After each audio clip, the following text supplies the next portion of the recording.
편에 비해서 유독 길었던 것 같은데 또 즐기고 나시니까 어떤 생각이 좀 드세요? 생각이 좀 바뀌셨어요? 아무래도 전체적인 뭐 스토리 자체는 들었으니까 잘 이해가 되는데 희긴즈에 대해서는 제가 좀 헷갈리는 부분이 있거든요. 몇몇 가지 해프닝들이 있거든요. 뭐 예를 들어서 마음이 급할 때 뭐 피아노 위에 앉는다거나 엄마 탁자 위에 앉아서 막 혼난다거나 뭐 부지깽이 쳐가지고 막 넘어지고 주머니에 있는 동전 짤랑짤랑거리면서 막 급하게 돌아다니고 성격이라고 하긴 좀 그렇긴 하지만은 약간 조심성 없고 그리고 일라이즈한테 대하는 태도도 어떻게 보면 인격적으로 충분히 잘 못 대해주는 것도 있고 아리송해요. 이게 히긴즈라는 사람은 어떻게 봐야 될지. 제가 또 다른 답을 했나요? 지금 답을 하신 거예요? 질문을 하신 거예요? 질문을 한 거예요. 뭔 소리를 하고 있는 거죠, 지금 또? 인물의 특색으로 무슨 주제를 얘기하려고 하는지 잘 모르겠다? 뭐 이런 소리예요? 그럼 좀 주제를 뭐라고 생각하셨는데 이런 인물을 썼더라고 생각하시는 건데요? 주체성? 주체적인 사람이 되는 것? 뭐 계급이나 뭐 빈곤 그런 거에 대한 얘기도 하려고 했었던 것 같은데 그럼 히긴즈를 한 구석 모자란 사람으로 만듦으로써 약간 귀족에 대해서 약간 풍자 같은 걸 하고 싶었던 건가? 이렇게 그냥 질문을 되돌리고 싶습니다. 그럼 이 세상에 완벽한 사람은 있습니까? 없겠죠.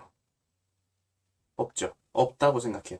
결점이 없는 사람을 극에서 등장시키는 것만큼 재미없는 극이 있을까요? 그러네요. 그럴 거면 뭐하러 우리가 드라마를 봐요? 음, 이거면 답이 될 것 같은데요. 음, 문제는 뭐냐면 그런 결점을 이 사람이 왜 갖고 있는가로 생각을 해야죠. 문제는. 음, 그래야지 그 인물이 어떤 인물인지를 우리가 볼 수 있는 거잖아요. 네. 그리고 한편으로는 마지막 결말부에 가서 궁금한 게 하나 있어요. 결말에서 꼭 러브 스토리로 끝나야 된다, 뭐 그런 강박에서 벗어난다라는 건 본인이 생각하시기엔 이게 해피엔딩이 아닌 거라고 생각하세요? 해피엔딩인 것처럼 보이는데 가슴 한켠에 뭔가 속 시원하게 끝났다는 느낌이 안 드는 것 같은?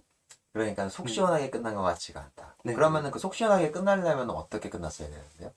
일라이자도 뭔가 변화를 가져왔으니까 히긴즈 입장에서도 뭔가 깨우치는 순간이 있었어야 되지 않나? 뭐 그런 생각? 정확하게는 모르겠어요.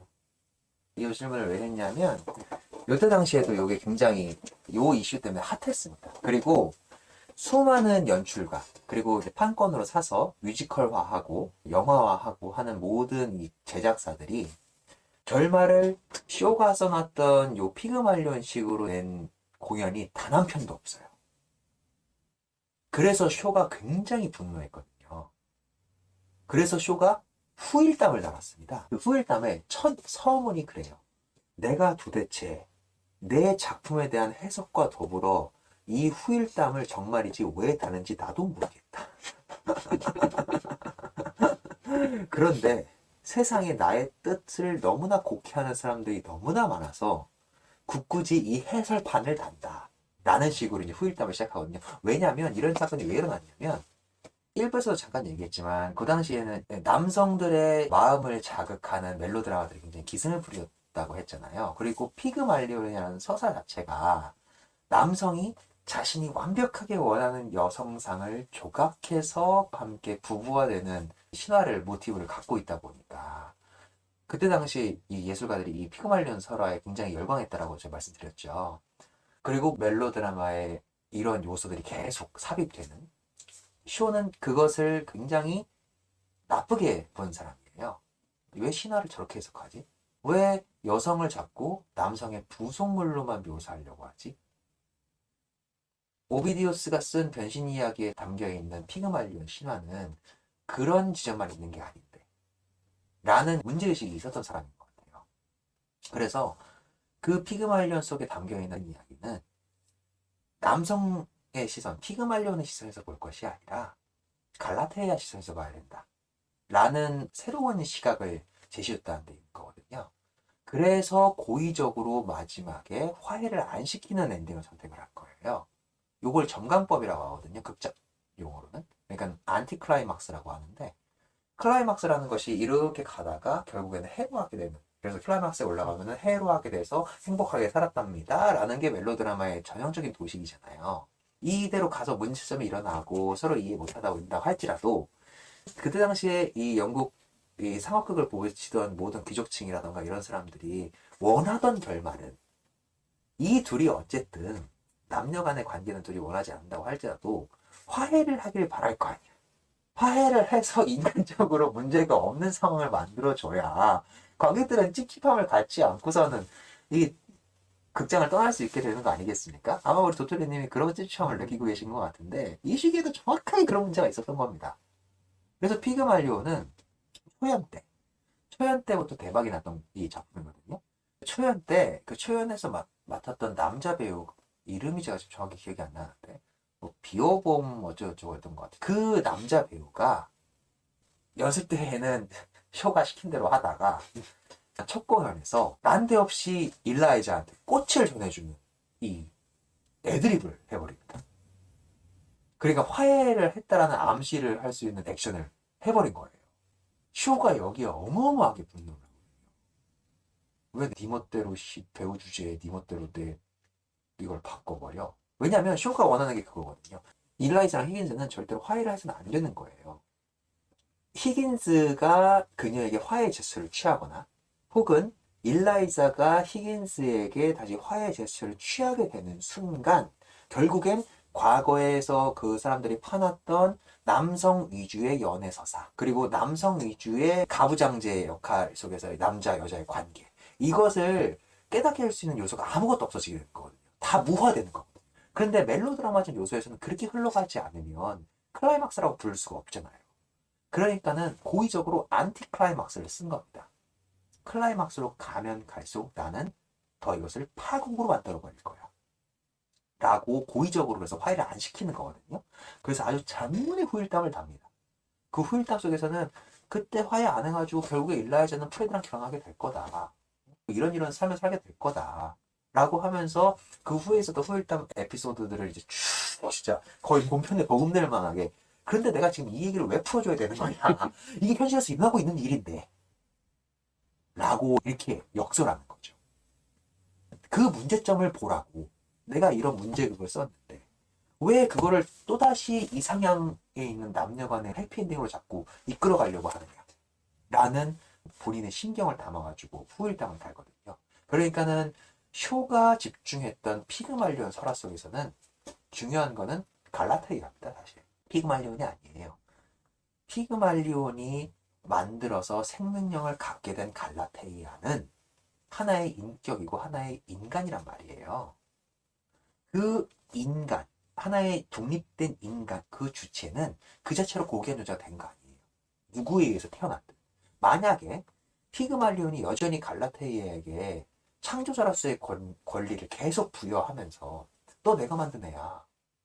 그러니까 나의 행복에 따라서 살아야 돼. 라는 것을 계속 주입하는 이러한 상국으로 가고 갔다면 그것도 역시 파국이었을 거라고 쇼는 얘기하고 있는 거죠.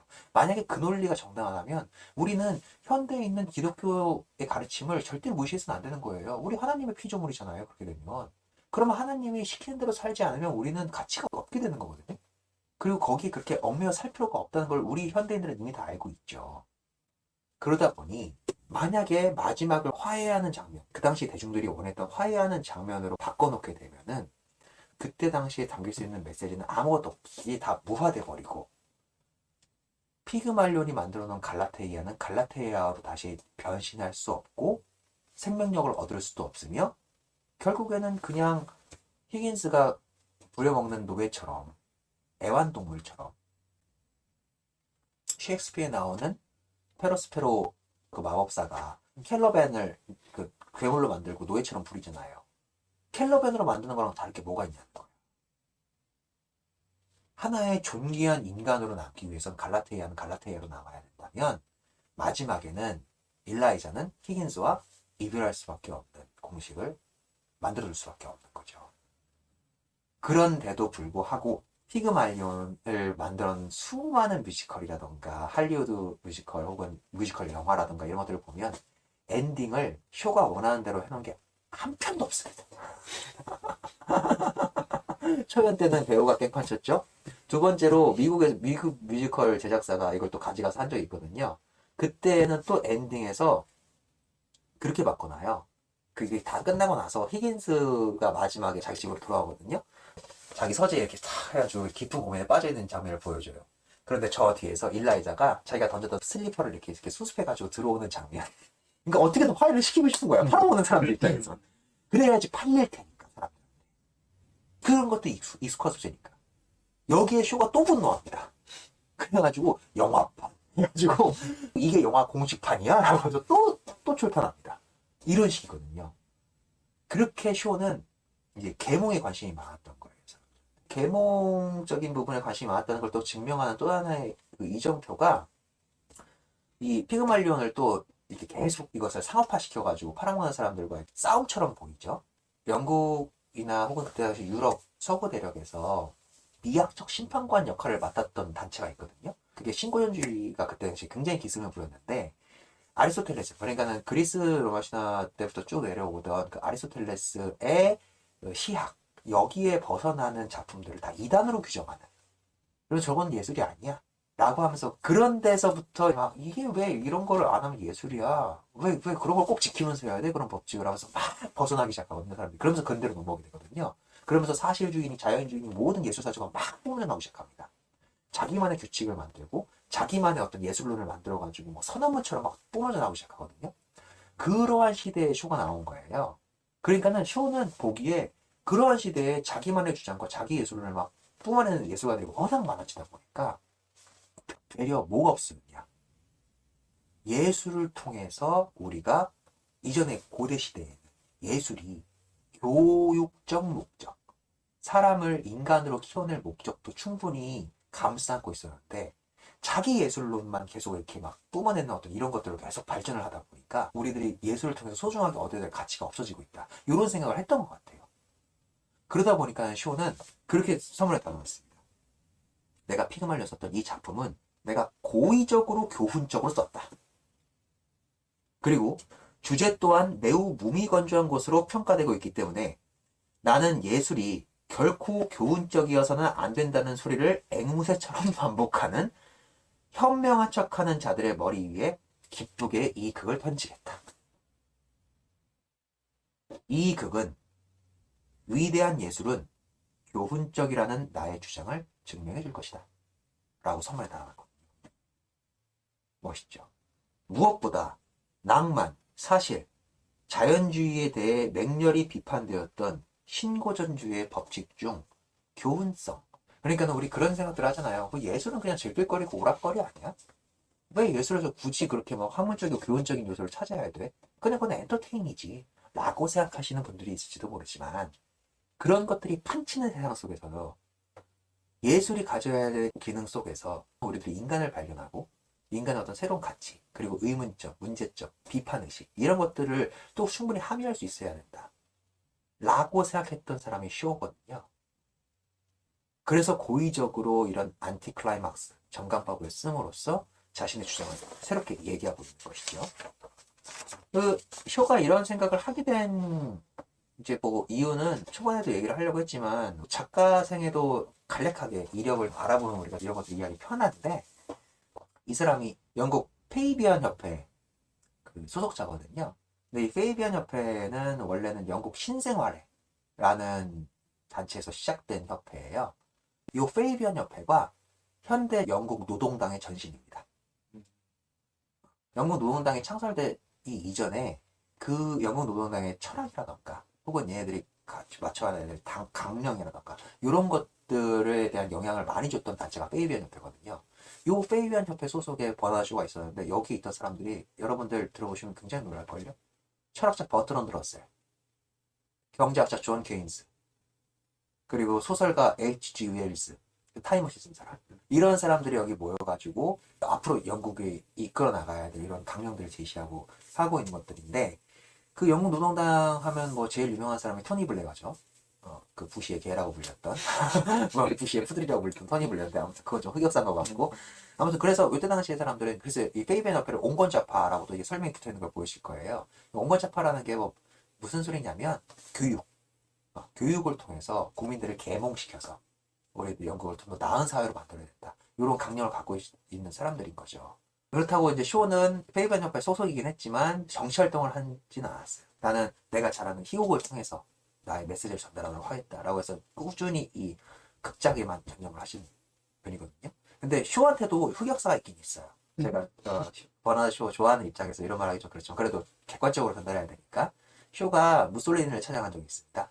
초기에. 그러니까 초기에 왜 그랬냐면 그 당시 영국 사회가 이런 허세와 허식 이런 것 때문에 지쳐있는 사람이었잖아요, 쇼가. 그러다 보니까는 저 옆 나라에서 갑자기 파시즘이라는 게 원래 그렇잖아요. 그 속에 묶여있을 때는 그걸 인식을 못하거든요. 결과론적으로 보기엔 최악지만. 그런데 저기 이탈리아 쪽에서 무솔리라는 놈이 국민들을 선동해가지고 모두가 평등한 사회를 만들겠다. 원래 파시즘 처음 시작이 그거거든요. 사람들 그렇게 선동해서 시작하잖아요. 그러니까 초기에는 무솔리니를 좋게 봤던 것 같아요. 그래가지고 무솔리니한테 이렇게 찬사를 썼거든요.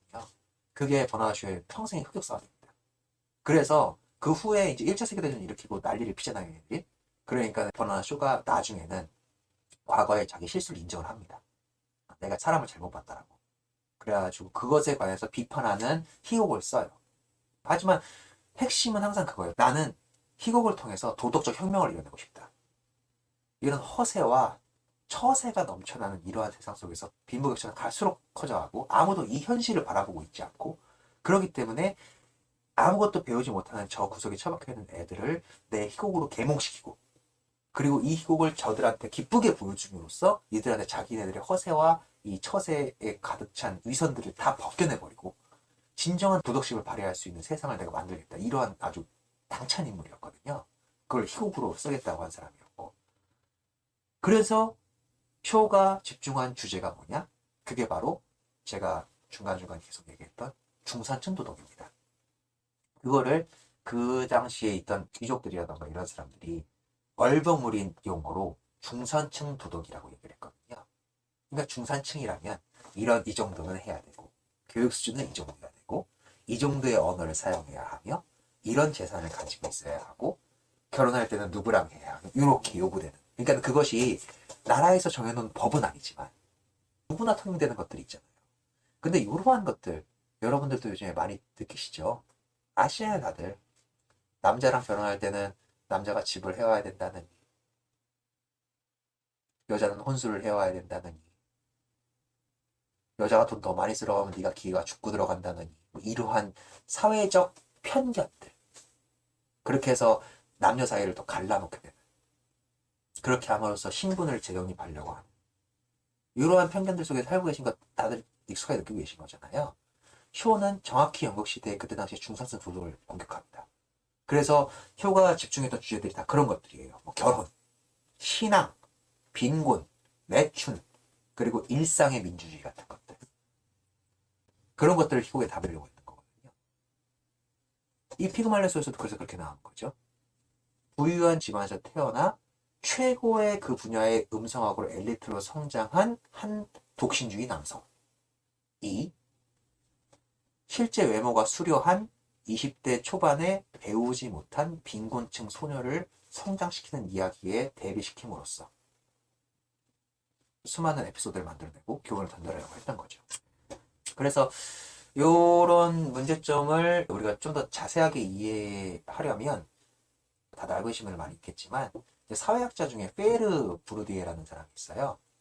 그 사람이 그 구별짓기라는 책으로 유명하죠. 그 구별짓기라는 책에 나왔던 내용을 조금 인용해드리면 이해하기 쉬우실 것 같아요.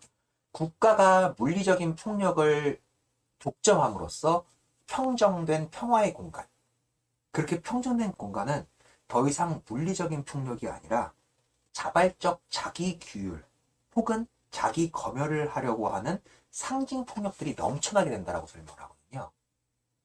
풀어드리면 그 상징 폭력을 주로 매개하는 것이 언어와 매너다라고 이렇게 브루디에는 설명을 하는데 무슨 소리냐? 국가가 완성되고 군대까지 내세 침입까지 완벽하게 막을 수 있는 평화로운 공간, 유토피아라고 생각을 안전한 공간이라고 생각을 했는데 그러한 공간 안에서도 인간들은 이제 더 이상 물리적 폭력으로 서로 너와 나의 우열을 가릴 수가 없는 공간이잖아요. 그곳은 군대가 있으니까 너와 나라 계급 차이 가려보자 폭력으로 해. 그럼 우리 경찰서 가잖아요. 소방차원하고 경찰서 가가지고 이제 정당방위 뭐 이런 거 싸움하잖아요. 이런 공간이 아닌 상태에서 얘와 나의 계급을 나누기 위해서 사람들은 또 다른 차별을 주기 위해서 구분짓는 거예요. 구별을 짓는데 그 구별을 짓는 가장 큰 요인이 뭐냐?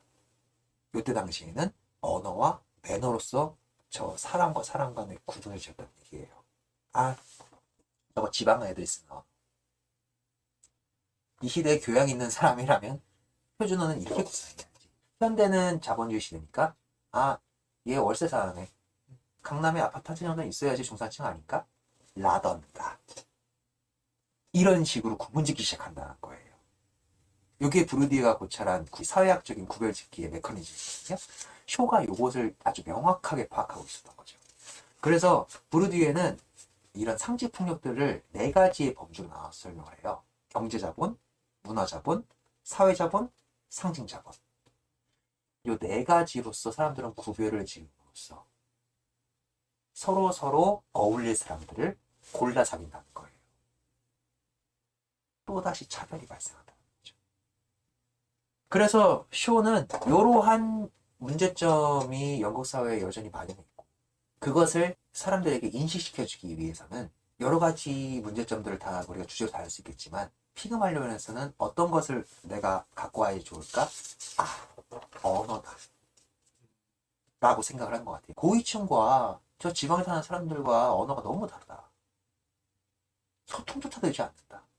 이때 당시에 그리고 영국은 사투리, 지방색 언어와 이것들이 더 심했던 모양이에요. 우리나라는 사실 사투리라고 하면 사실 정감 있게 느끼고 소통이 안 될 때도 있긴 하지만 그것을 차별 요소로 받아들이진 않잖아요. 근데 영국은 그런 게 굉장히 심했던 나라 같아요. 이때 당시에는. 그래서 이 시대의 진정으로 필요한 영웅은 음성학자다라고 생각을 하셨던 것 같아요. 그 모든 영어, 음색 이런 것들에 다 특질을 알고 있고 그것을 하나로 통합시킬 수 있는 사람. 그래가지고 히긴즈라는 가공의 인물을 내세우게 되는 거거든요. 브루디의 이야기로서 요 희곡을 보시면 좀 더 선명하게 보이는 지점들이 있고 또 잘 이해가 되는 데서들이 훨씬 많아요. 그런 것들도 한번 곁다리로 같이 한번 읽어서 요 희곡을 즐기시면 좋겠고 마지막으로 제목에 대한 이야기. 그것을 우리가 이해를 하셔야지 이게 굉장히 중요한 건데 전형적인 피그말리온 신화와는 다른 구도를 쓰고 있죠. 네. 그런데 그 구도를 왜 고의적으로 그 알레고리를 갖고 왔는가? 이게 굉장히 마케팅적인 요소도 잘 쓴 거고. 왜냐면 그때 당시에 예술가들이 다들 열광하고 있었으니까 그 소재에. 근데 그 소재를 누구나 다 그 당시에 일상적으로 쓰고 있던 해피엔딩 요소로 쓰고 있다가 왜 쇼는 그것을 갖다가 써서 이걸 고의적으로 뒤집는 연출을 선택을 했는가? 이 자체가 굉장히 재밌는데 제 생각에는 그런 것 같아요. 쇼의 관점에서 보자면 피그말리온 서사와 그때 당시에 넘쳐났던 수많은 멜로드라마들이 오히려 더 현실을 왜곡한다라고 생각을 한 거죠. 실제 현실은 저런 신데렐라 이야기는 있을 수가 없어. 그런 일이 일어나지도 않아. 그런데 사람들이 지금 저런 걸 보면서 위안을 얻는다고? 그래봤자 현실은 시궁창일 텐데? 라는 생각을 한 게 아닐까 싶어요. 그래서 후일담에는 그렇게 다루는 거거든요. 일라이자는 프레디랑 결혼하게 될 거라고. 근데 프레디는 몰락한 가문이고 일라이자가 배운 거라고는 거짓일 뿐인 격식과 매너뿐이니 나가서 열심히 살아보려고 하지만 아무것도 이뤄내지 못할 거라고. 가난하게 살다가 어떻게든 먹고는 살아야 되니 피커링 대령한테 의존하게 될 테고 피커링 대령은 마음 씀씀이가 넓은 사람이니 일라이자한테 꽃집이나 해보지 않으련 하고 돈을 좀 줄 거다. 하지만 꽃집을 열었지만 그 꽃집도 곧 망할 거다. 왜냐면 일라이자는 경제학을 배운 적도 없고 회계학을 배운 적도 없으며 경영학을 배운 적도 없다. 꽃집 운영을 어떻게 하겠냐.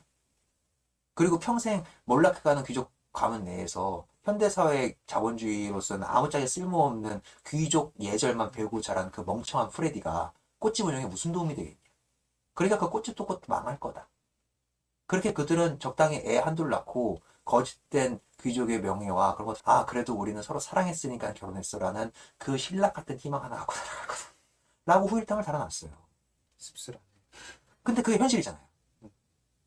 그러니까 예술이 현실을 있는 그대로 보여주지 못할 거면서 왜 거짓된 해피엔딩으로 사람들을 자꾸 마약에 취하게 하느냐라는 그 인식을 갖고 있었던 거죠, 쇼는. 그래서 고의적으로 이런 정강법, 안티클라이막스로 돼 있던 게 아니었던가. 현실주의자로서의 서사 전략 플러스 남성들의 로망스를 자극할 수 있는 피그말리온 신화로서의 알레고리, 요 두 가지 서사를 고의적으로 병렬시킴으로써 새로운 예술적 결과물을 만들어낸 게 아닌가 라는 생각을 저는 합니다.